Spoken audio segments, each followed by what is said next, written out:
आज Doubtnut app download करें। Doubtnut पर अपने सभी गणित, रसायन विज्ञान, भौतिक विज्ञान और जीव विज्ञान के डाउट्स का करो सफाया। बस प्रश्न की फोटो खींचो, एक ही प्रश्न को क्रॉप करो और तुरंत वीडियो सोल्यूशन पाओ। अभी डाउनलोड करें। हेलो। दिए गए प्रश्न में हमें पूछा गया है कि किसी पदार्थ की विशिष्ट ऊष्मा धारिता, उसकी ऊष्मा धारिता तथा मोलर विशिष्ट ऊष्मा धारिता से आप क्या समझते हैं। इसे समझने के लिए यदि हम सबसे पहले विशिष्ट किसी पदार्थ की ऊष्मा धारिता को समझें। ऊष्मा धारिता अर्थात ऊष्मा को धारण करने की क्षमता। यदि कोई पदार्थ जिसकी क्षमता ऊष्मा को धारण करने की है, कोई पदार्थ जिसके लिए यदि हम कल्पना करें कि उसके निश्चित द्रव्यमान, जिसे हम यदि m से प्रदर्शित करें, निश्चित द्रव्यमान के पदार्थ में यदि उसे ऊष्मा दी जाती है तो ऊष्मा देने के पश्चात उसमें ऊष्मा को धारण करने की क्षमता को उसके निश्चित द्रव्यमान तथा उसके इकाई तापमान में परिवर्तन के लिए जो आवश्यक ऊष्मा की मात्रा होती है, आवश्यक ऊष्मा की मात्रा जो वह धारण कर सकता है, उसे ही उस पदार्थ की ऊष्मा धारिता कहते हैं। ऊष्मा धारिता को निम्न समीकरण से समझाया जा सकता है, जहाँ है यदि हमें किसी वस्तु के लिए आवश्यक ऊष्मा की मात्रा हमें चाहिए, आवश्यक ऊष्मा, यदि वह पदार्थ हमने मान लिया है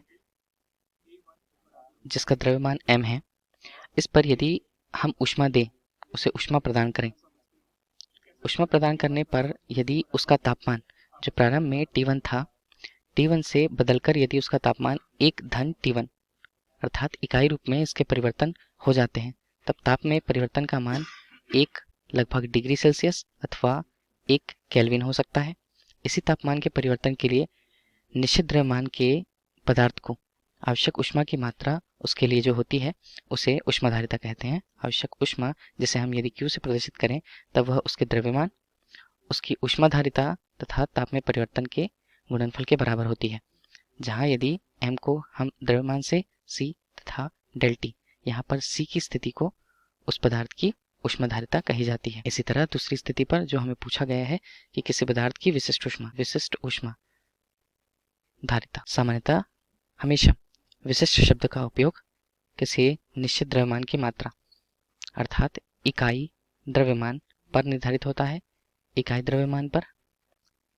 अब यदि हम पिछले परिभाषा से इसकी तुलना करें तब हम यह कह सकते हैं कि कोई पदार्थ की इकाई द्रव्यमान, पिछले में वह द्रव्यमान कुछ एक निश्चित द्रव्यमान था, यहाँ पर इकाई द्रव्यमान जहाँ पर m का मान हमारे लिए 1 होगा, चाहे वह किलोग्राम या ग्राम पर हो जाए। इकाई तापमान परिवर्तन, इकाई द्रव्यमान के पदार्थ में इकाई में ताप परिवर्तन अर्थात ताप परिवर्तन या तापांतर हम डेल टी से प्रदर्शित करते हैं, जिसका मान 1 डिग्री सेल्सियस अथवा 1 केल्विन हो सकता है। कि तापमान परिवर्तन करने के लिए आवश्यक ऊष्मा की मात्रा को उस पदार्थ की विशिष्ट ऊष्मा धारिता कहते हैं। इसके अनुसार यदि हम इसकी तुलना फिर से करें, आवश्यक ऊष्मा की मात्रा जो Q है, m गुणा c गुणा ताप में परिवर्तन का मान 1, यदि हम इन्हीं दोनों सूत्रों में मान को m का मान 1 इकाई के रूप में तथा t का मान भी 1 इकाई के रूप में रख लें, तब आवश्यक ऊष्मा की मात्रा उसकी विशिष्ट ऊष्मा धारिता के बराबर होगी, जिसका मात्रक हम कह सकते हैं जूल अथवा कैलोरी पर जूल प्रति द्रव्यमान की इकाई प्रति ताप की इकाई पर निर्धारित किया जा सकता है इसका मान। इसी तरह तीसरी स्थिति जब हमें मूलर ऊष्मा धारिता निकालने कहा गया है, मूलर विशिष्ट, अब इस स्थिति पर हम 3 चीजों को लेंगे, जहां पर हमें इकाई मूल के पदार्थ जिसका द्रव्यमान भी 1 इकाई द्रव्यमान हो, साथ ही साथ उसकी 1 इकाई ताप परिवर्तन के लिए आवश्यक ऊष्मा की मात्रा उस पदार्थ के लिए, उस पदार्थ की ऊष्माधारिता कहलाती है।